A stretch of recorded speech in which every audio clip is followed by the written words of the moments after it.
del Centro Regional de Estudios Económicos Bahía Blanca, Argentina. Es el organismo estadístico que en Bahía mide la inflación local desde hace muchos años, y que mide un montón de otras variables en realidad, pero bueno, puntualmente vamos a empezar hablando de inflación, porque este fue el mes más alto de inflación en lo que va del año. Al Credeva le dio, o sea, octubre en realidad, ¿no? La última medición de octubre dio 3,6%, ayer el INDEC dio 3,8%, muy en línea, pero bueno, lo que es cierto es que la inflación da la sensación de que se está acelerando, pero se lo vamos a preguntar mejor a Gonzalo. Hola Gonzalo, ¿cómo estás? Buenas tardes. ¿Qué tal? ¿Cómo están? Buenas tardes. Bueno, que el dato de octubre fue el más alto de inflación, eso ya está, digamos, es una comparación sencilla. Ahora, ¿estamos en una espiral inflacionaria que se acelera o todavía no sabemos? Mirá, lo que sí yo te podría certificar que en abril, digamos, en mayo de este año alcanzamos el piso. Claro. En el ritmo digamos, siempre tuvimos crecimientos, en algunos momentos es una desaceleración, pero siempre claramente tuvimos números positivos. Pero en mayo alcanzó el piso y a partir de ahí no dejó de subir. Lo que sí nosotros vemos que en este último mes se aceleró el ritmo de crecimiento. Y 3,6 es un indicador muy alto, en el cual los primeros meses del año, incluso los primeros meses de la pandemia, habíamos llegado a estar a niveles bastante bajos y gratamente sorprendidos. Ahora, decir que va a haber una esterilización de la inflación por ahí es un poco prematuro. Lo que sí, este año vamos a estar terminando en aproximadamente en torno al 35%. Cuando vos lo comparás con lo que fue el año pasado, claramente hay un freno fuerte. Y siempre hay razones por las cuales frena. El año pasado fue del 55/56%. Son 20 puntos porcentuales menos. Y es un buen tema, es decir, ¿la razón principal cuál sería, digamos? La ¿Una política económica dirigida en tal sentido o la pandemia le metió un freno de mano a la economía y bueno, hasta la inflación se planchó? Y yo te diría que es un conjunto, porque no sé si una fue más fuerte que la otra, porque cuando vino la pandemia ya había desacelerado la inflación.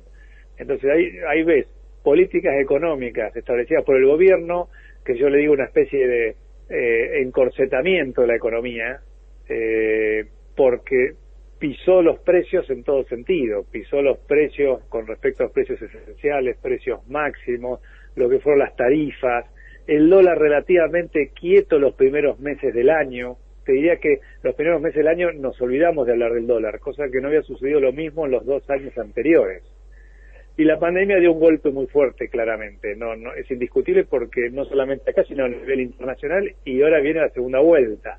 Entonces, claramente eso hizo que la cosa esté muy tranquila. Pero es verdad que el gobierno también inyectó millones y millones de pesos en la calle, tratando de compensar las caídas en las fuentes laborales, en las caídas en las ventas de las empresas, etcétera. Inyectó mucho dinero, y ese dinero ¿dónde va? Esa es la gran pregunta. ¿Va a los dólares, va a plazo fijo, va a los precios?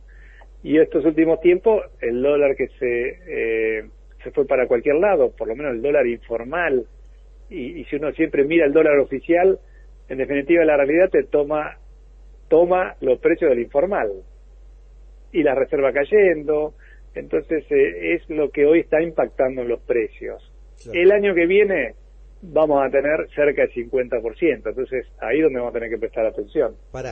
Gonzalo, acabas de decir 50% de inflación, porque tengo entendido, y las estimaciones del presupuesto 2021 estimaban un 30%. Sí, eso es lo que son las pautas del gobierno que estima para el año que viene y que fue presentado y que se está discutiendo. A ver, si vos me preguntás, ¿qué pasó? ¿Por qué vos decís 50 y el otro te dice el 30? Bueno, el gobierno tendrá sus propios supuestos y el mercado tiene los suyos. Esto que yo te estoy diciendo, el 50, es del relevamiento de expectativas de mercado que publica todos los meses el Banco Central. Ahí ellos estiman un 48/49% de inflación, bastante por encima de lo que planifica el gobierno. Si vos me preguntás, ojalá el gobierno tenga razón, pero cuando vos analizás los últimos 10 años, el presupuesto de los últimos 10 años, ninguno se cumplió. Todos subestimaron la inflación del año siguiente, y la inflación siempre fue más alta de la que se... Y no solo la inflación, el crecimiento... Hay razones políticas para que hagan así, ¿no? ¿Cómo? Que ya hay razones políticas para que subestimen la inflación, para que sobreestimen el crecimiento, en fin.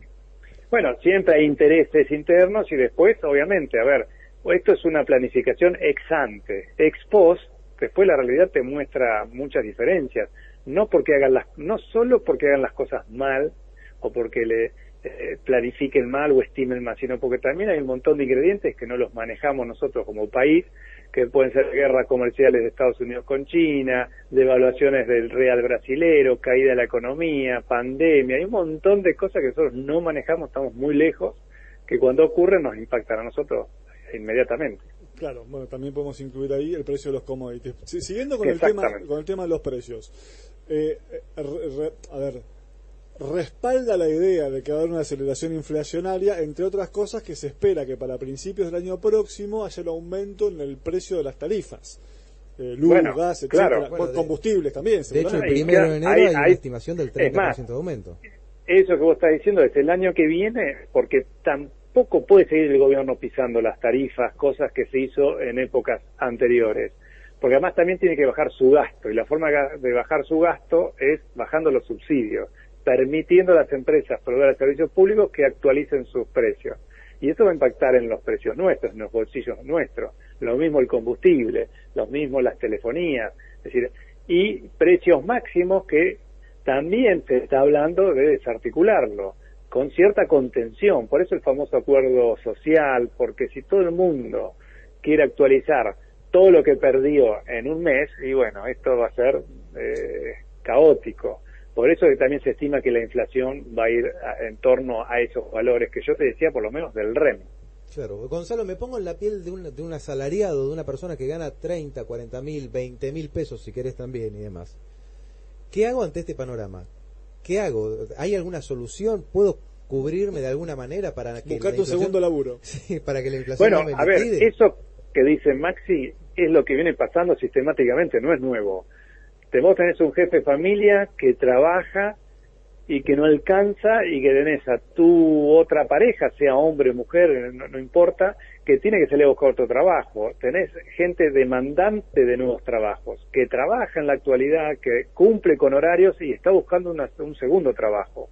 Entonces, eso indica que la economía no anda bien. Y la otra cuestión, ¿qué hacer a alguien que gana 25 o 30? Ya estamos hablando de que si es padre de familia está muy complicado, porque la canasta básica alimentaria te está demostrando que para no ser pobre tenés que tener 50.000 pesos, claro, no menos 50.000. Entonces ya arrancamos mal, lamentablemente, a tratar de asesorar a alguien que gana por debajo de los 50.000 pesos. Gonzalo, ¿qué te causa hablar de esto todos los años? Porque es verdad, digamos, en Argentina, de hecho, bueno, vos sos joven o más o menos, no sé qué edad tenés, pero 40 y poco, tendrás 40. 48.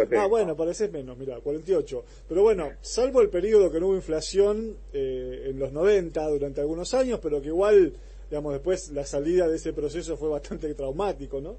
Sí. Pero bueno, la historia argentina de las últimas décadas es sumamente inflacionaria, y si uno mira videos, lee diarios o no sé, revisa algunos libros de lo que pasaba en la economía argentina en los años 70, 60, 50, hay un montón de problemas que se parecen. O sea, ¿cómo es posible que estemos hablando todo el tiempo de lo mismo?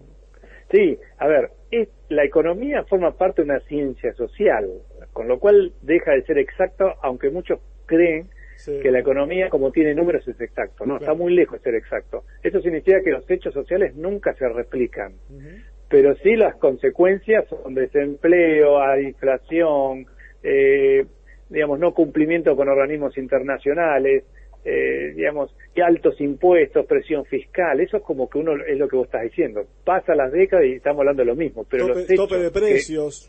Claro, pero los hechos que gatillan estas cuestiones en general son distintos. Una salió una de la convertibilidad, otra es la crisis internacional financiera del 2008, otra es la pandemia, digamos, otras guerras internacionales, comerciales. Sí, pero en Argentina nos impactan en estas cosas que en el resto no.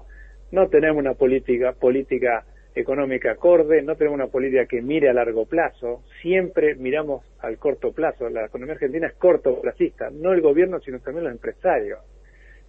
A ver, lo digo yo, no siendo empresario, algún empresario se va a enojar, pero tendrá su fundamento no poder pensar a largo plazo, porque no te dejará el gobierno, y el gobierno dirá, bueno, pero, y ahí está, es el huevo y la gallina, pero el gobierno no importa quién sea, es el responsable de tener políticas de Estado que no se muevan, que no se privatice, que después se compre, se expropie, que se venda, digamos, no hay ni siquiera, por más partidos políticos que haya, una línea común. Gonzalo, son las 3:30, cumplimos en Liberal Sí, hasta ahora. Excelente. Vale, gracias como siempre. Un abrazo a los dos. Adiós. Gonzalo. Bueno, Gonzalo Chao, chao. Semilla, economista jefe ¿Qué del panorama? CREVA. Me mató con esto del 50% de inflación el año que viene. Olvídate.